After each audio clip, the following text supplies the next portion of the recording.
Hello, positive readers. It's Benta here with another book chat. Today we're book chatting the most beautiful book ever written. The Fates Divide by Veronica Roth. I am in love with this book. I got it the day it came out, Tuesday. I pre-ordered it and I got it in like the middle of the day and I read it 6 hours and then I just finished it and that was just it. And it was so beautiful. I don't regret any second of it. Veronica Roth is a beautiful person and author, as we already knew, but this is just the icing on the cake, literally. The cherry on top, the best part ever. It's the best book I've ever read by her. I just can't, I love this so much.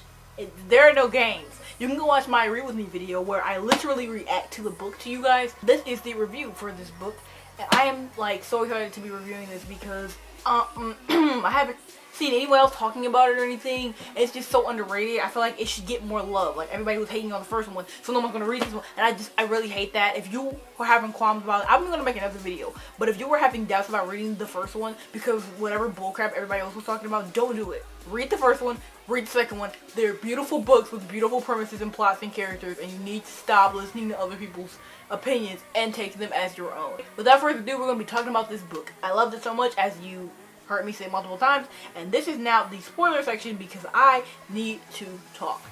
First off, this book was literally crazy. I was scared. If you watch my theories video, you know I was so scared going into this book because I was ready for Aquas to die and all this stuff. And it was just like, oh my god, I really was scared because we know her track record with last books were not good. I was like, oh my god, what if she pulls an Allegiant? I was really scared. And the fact that we already knew that his fate was to die for his girlfriend, I just thought it was so possible that I was scared to read it because I didn't want him to die. But we read it anyway, obviously, because curiosity killed the cat. So I read this and it was just, oh my god. We started off, it popped off really quickly. First off, two things that are new. Two new point of views. Cece, I hope her name is pronounced Cece. Anyway, Cece and Ija, they're the new point of views. His brother and his sister. It popped off right away. My babies were being so cute in the beginning, like page 6 and 7, and they were just being so adorable.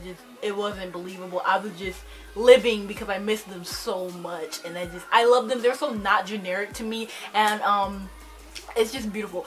Page 16 popped off. Issei, I think her name is pronounced Issei, I hope so. But anyway, she killed Ryzik. I was like, oh my god. Popped off right then. Right then, it was just crazy, and I was just like, wow, that happened. And then they shipped her off because they didn't want her to whatever. And this is when they went to Ogra, this other place where they don't really know what's on it or anything, but they didn't have any supplies, so they were just going to Ogra. And oh my god, a whole bunch of stuff happened when they were in Ogra, and while Issei and Cece were in this other place. They declared war on each other. It was bad. It was really bad. They like, cause Cece, I keep getting them mixed up. Issei was playing because she was like, y'all should surrender y'all people. And then they were like, no. It was like a peace treaty, but it was bad. It was like, basically give me all your stuff and be peaceful with me now. It's like, no. They're Shotet, they don't do that. So obviously that failed, and then a whole bunch of people ended up dying because of a whole bunch of attacks and stuff like that. But anyway, main plot points. So obviously this is not really a main plot point, but page 46 and 47 are one of my favorite pages in the whole book. I just love my characters when they're just being cute. Aquos and Syra, they're just the cutest human beings ever. I love them so much. They're just not generic. It's beautiful. Moving along. I have something on here for page 86, and I don't really remember what it is, so we're gonna go look. I don't know why this is on here, because I can't find anything. I feel like they were just being cute. Yeah. She was just being really cute. She like wrapped her arms around his waist and just being freaking cute. I love them. 322 is way later in the book, so we're going to talk about that later, but it's a quote that I really liked from Last Minute. Another big plot point. Last Minute, her father, like I said in my theories video, we're also debunking theories and talking about what went wrong and right and whatever in this video, because obviously that matters. So Last Minute did come back, and he was the main antagonist since, of course, Ryzik is dead, so who else is going to be like the opposing human being? So it was him. And he came back, he was serious, and he was basically banding the Shotet people together, of course, because like, why wouldn't he? He knew they were at war, a whole bunch of nonsense. He was ready. I was right about that. Another thing, IJ was popping off. He was just being really rude and stuff because it was like he was half rising and half. It was bad. The fates was really scaring me. The second rising died, they were like, oh my god, his fate was fulfilled. He died to the family benefit. I was like, oh no, we're not doing this. This thing where the people's fates come to life because I don't want Eccles to die. It was really serious. It was really tragic.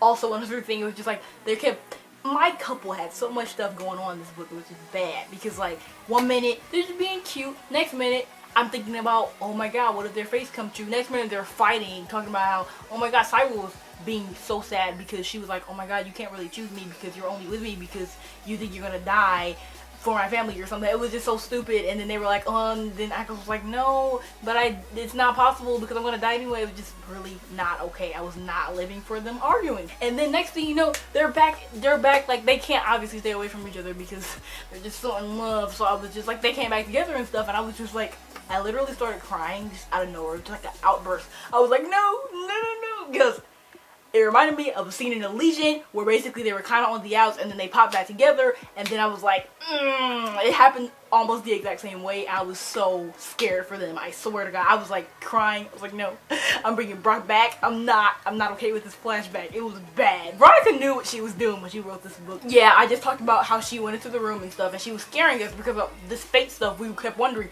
it's gonna die right there, it's gonna die right there. It was just really wrecking me. And then later on in the book, Echo starts talking about how he doesn't have any more goals. He's basically just floating around like a leaf because he doesn't have a life anymore because he knows he's gonna die, so he doesn't even want to live. It was just, and then I started feeling exactly like him. I swear I felt so much like these characters in this book. Whatever Echo was feeling, I was feeling too. He was feeling dead inside, I was feeling dead inside. I did not want to live. Like when he was happy and being cute with Syra, I was like happy. But then later on, I was just starting to feel really dreadful because it was like leading up to something I did not want to happen. And then we get this gigantic plot twist, like not even half gigantic, gigantic.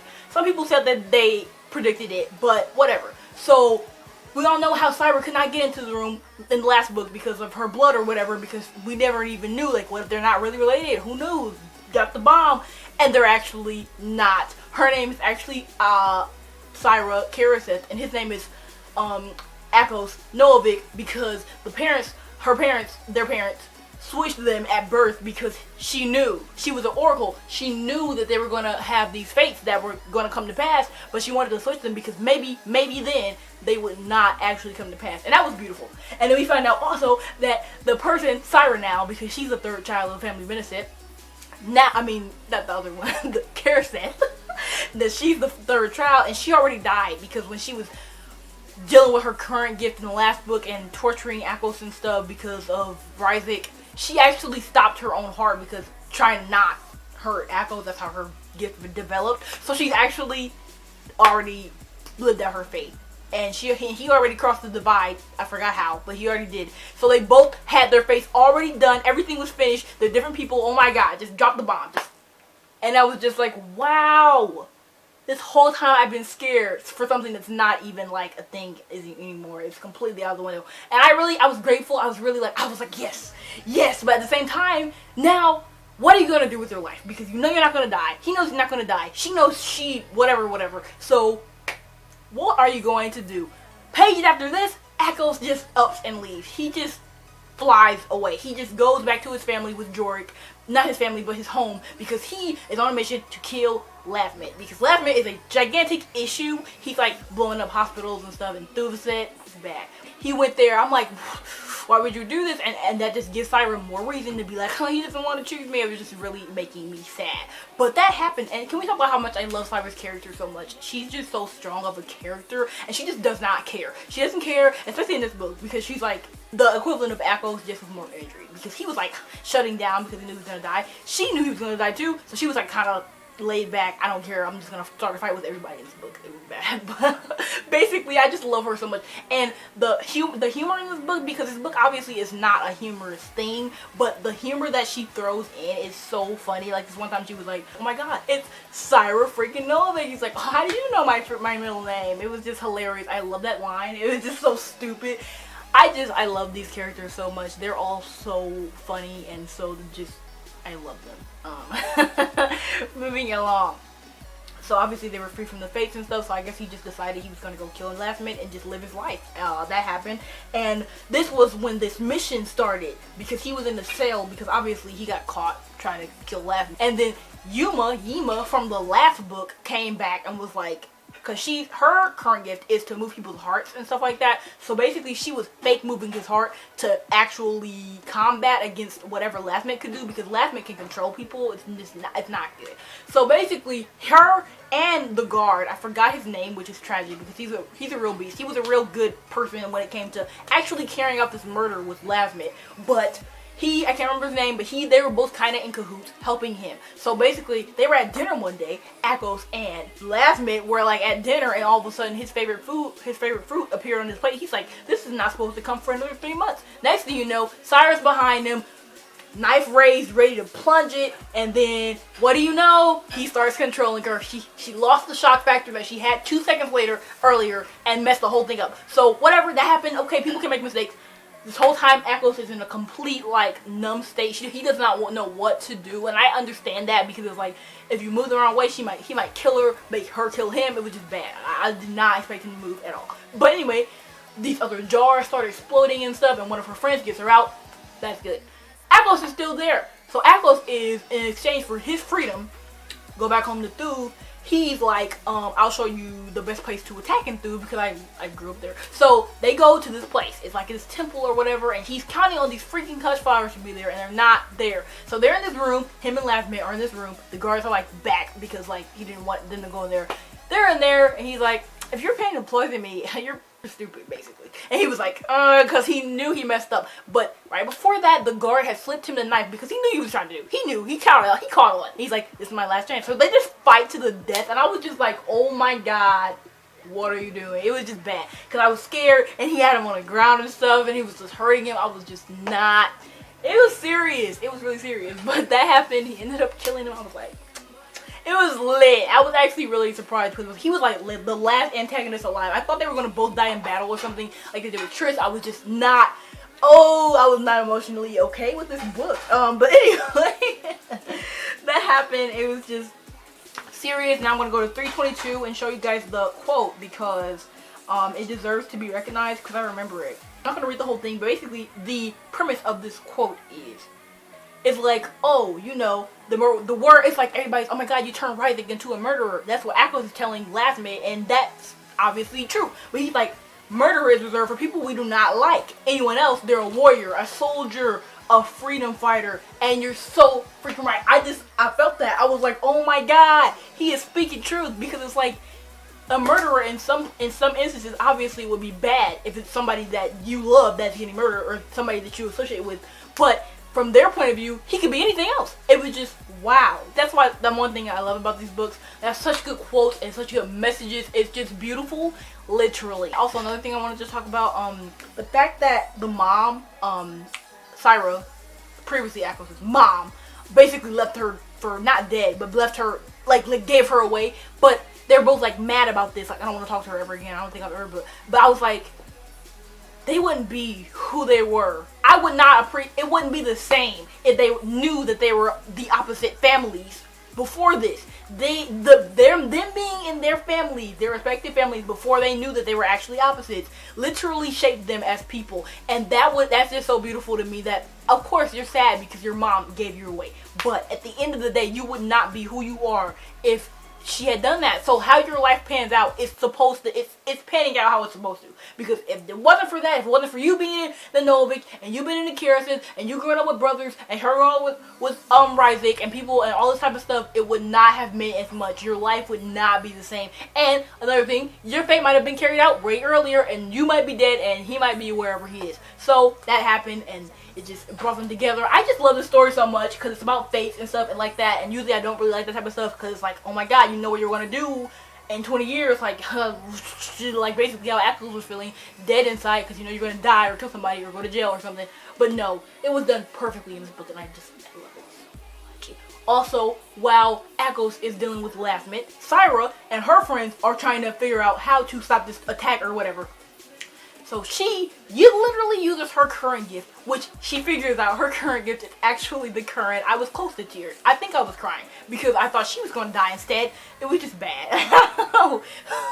But I thought she was going to die instead, and she was using it all, and she was just like, her vision was all white and stuff. It was just such a powerful moment. I felt it like in my soul, and it was just, wow! And actually, this, whatever she did was so powerful that she was in bed and did not have her current gifts for a whole week. And when it came back, she was not okay with it. But she obviously dealt with it because she's Cybernovic, Cybercharacter, so obviously she dealt with it. But yeah, it's just that type of stuff that really got me. And then it ended.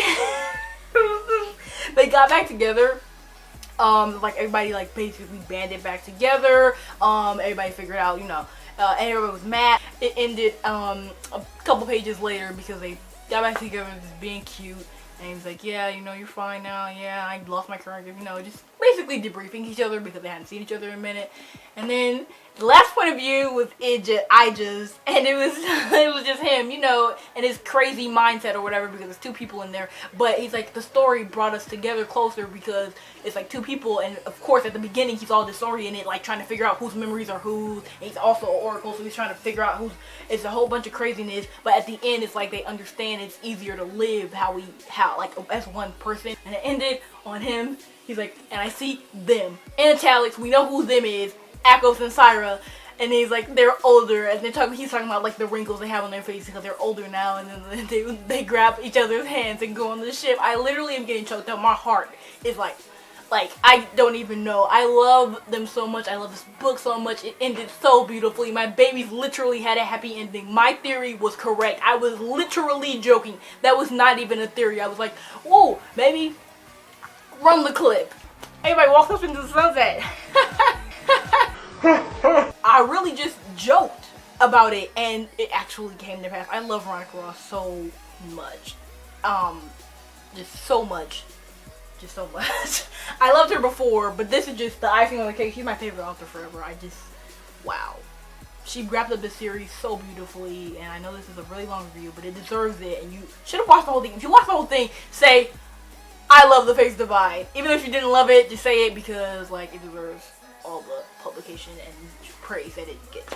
But yeah, I hope you enjoyed this. I hope you enjoyed the book as much as I did. I hope you go watch my read with me because it's shorter also, but it's also really like in depth as far as my feelings, because I was getting choked up, but you literally see me actually feeling what I was telling you that I was feeling in that video. So I think you should go watch it. But yeah, that happened. I hope you love it. If you reviewed it, if you have anything to say about this book, please tell me, because there's no one I have to talk to about it. It's like it's not a popular thing. People boycotted it, hate it, whatever, and I do not have anyone to talk to. So please just hit me up. But yeah, and just so you know, I posted a picture with me holding The Fates Divide the day that I finished it, and I was like, had tears in my eyes or whatever. And Veronica Roth literally liked the post today, so that's the icing on the cake. I love you all, and I'll see you next time with another video. Bye.